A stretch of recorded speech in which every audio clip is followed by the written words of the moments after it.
A day in a life of naihian. Eto nga ko guys, punas-punas si nanay. Ano, inaliguan ako na wala sa oras. Paano ba naman? Ang walang yang tango, tinaasan ako ng paa. Not once, not twice, but thrice. At lahat na yata yun ay pinapita niya na itinataas niya sa harap ni nanay.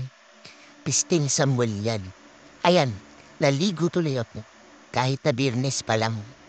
Lakas ng blower ko guys. Oh, ayan, oh. Ang sarap niyan. Sige lang nanay, bawa na ng blower. Ganyan. Masarap dyan, nay.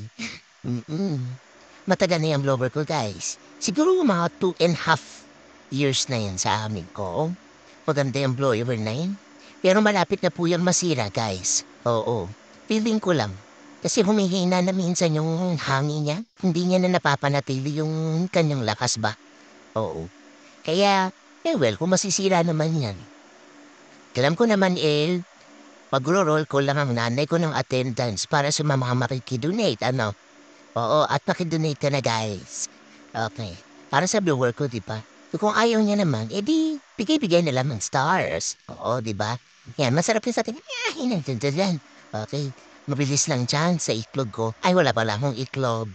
Okay. Kung ayaw niya naman magbigay, edi mag-stars na lang kami, no? Oo. At saka APM niya na lang po kung anong Gcash ng nanay ko. Ikapayata kasi ni Susan. Oo. Kakashopee yan ng nanay ko. Abay nang nakaraan na naman na ubay, may diniliver lang sa amin.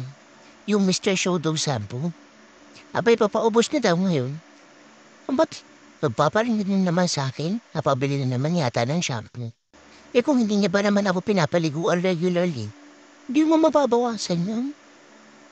Sana man lang yung itlog na lang ni Samuel ang ibinabalandra niya sa mga video para namang kumikita yung panguna yun. Ako na naman ang magsushoulder ng mga expenses. My God! Ayan, palit-palit ako ng pwesto.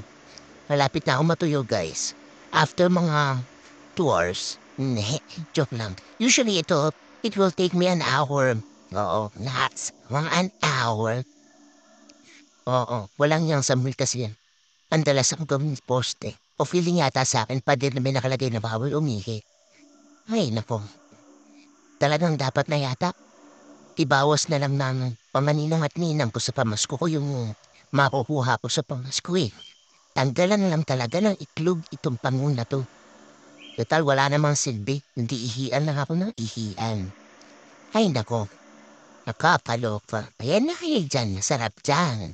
Oo. At ang nanay ko, talagang bonggang-bongga lang ako iboblower niyan. Hanggang kasingit-singitan, kabuntot-buntutan.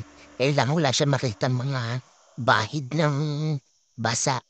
Dapat lahat na. Ay nako, sasabihin ko na talaga sa ninong at ninang ko na na isa lang na yan si Samuel. Ako lagi tuloy ang napapaliguan agad-agad. Kailangan masalang na yan.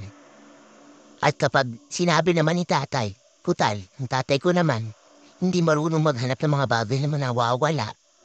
Pag nakita niyang nawawala yung itlog ni Samuel, sabihin ko na lang na baka naitapon ni Lola Bebang para wala siyang kibo. Kasi pag si Lola Bebang hindi yung kikibo eh. Ayan. Ano, palagi niyo guys. Nang, ay nako. Tapos na ba yun, Shirley? Di pa rin? Ang haba naman itong video na po. Maboboring na yung mga fans ko, Nay. Oh, sige. Sana man lang.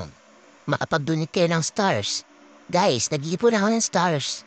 Oo. Pambili nitong brush na Dogo tsaka na Mr. Showdog shampoo. Oo. Siguro bibili na kami yung 1 galon, no? Mga ganon. Tsaka ng blower ko, guys. Oo. Tapos, i-unbox yun ni Karin. Oo. Yan. At least meron siyang gagawin man lang sa buhay din niya, no? Oh. Ay, naku, napapagod na ako. Inaantok na ako, guys. Oh, tutulog-tulog lang ako. Pakinggan niyo yung magandang hilig ko, guys. Diba? Oh.